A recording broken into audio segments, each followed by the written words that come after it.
अब कोई संस्कार ही नहीं रहा। वो निर्विकल्प, वो निर्वितर्क, वो निर्विचार, वो निर्बीज समाधि घटित हो गई। वो सब एक ही है, कोई दूजा नहीं है, एक का ही ये विस्तार है। समाधि में ये ज्ञान होता है। इसलिए कोई मुझसे पूछे कि एक पंक्ति में वेदांत बताइए, क्या है?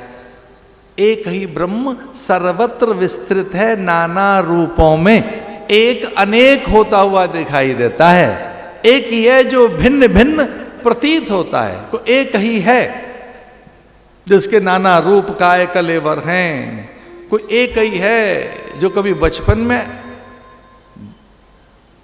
बालक दिख रहा है, कभी तरुण किशोर दिख रहा है, कभी युवक और प्रौढ़ दिख रहा है, तो कभी बूढ़ा और कभी वो कांधे पर जिसे लेकर जा रहे हैं शव दिख रहा है।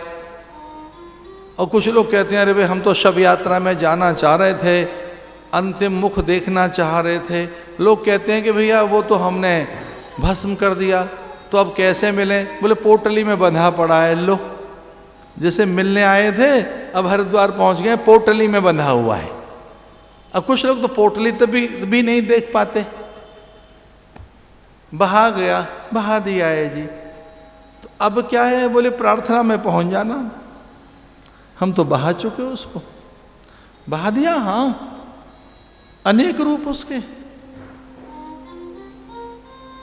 परमहंस संहिता है, सिद्धानाम कपिलो मुनि। एक छोटी सी बात कहनी थी और बहुत महत्वपूर्ण है। अगर कोई कथा सुन ले तो ये पांचों उसकी अवस्थाएं एकदम प्रकट हो जाएंगी। कथा में ये पांचों अवस्थाएं जगती हैं। कथा में भूमिका निकल कर आती है, अवस्था निकल कर आती है, पात्रता निकल कर आती है। पात्र होते हैं, कथा पात्रता पैदा करती है, एबिलिटी पैदा करती है आप में। और एक शब्द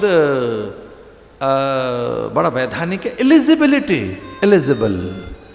एलिजिबिलिटी, योग्यता, पात्रता, आधिकारिकता। आप अधिकारी ही नहीं है, कहीं तक एक रीच होती है हर व्यक्ति के, भीतर तक नहीं जा सकता। राजकाज में तो बहुत से लोग देखें, उनके पास ही नहीं अंदर जाने का, कैसे जाएंगे? कि कथा ऐसी है आपको इस तरह की सामर्थ्य और योग्यता, पात्रता दे देगी कि जय विजय भी प्रणाम करेंगे, कहेंगे अंदर आ जाओ, यहां नारायण बैठा है।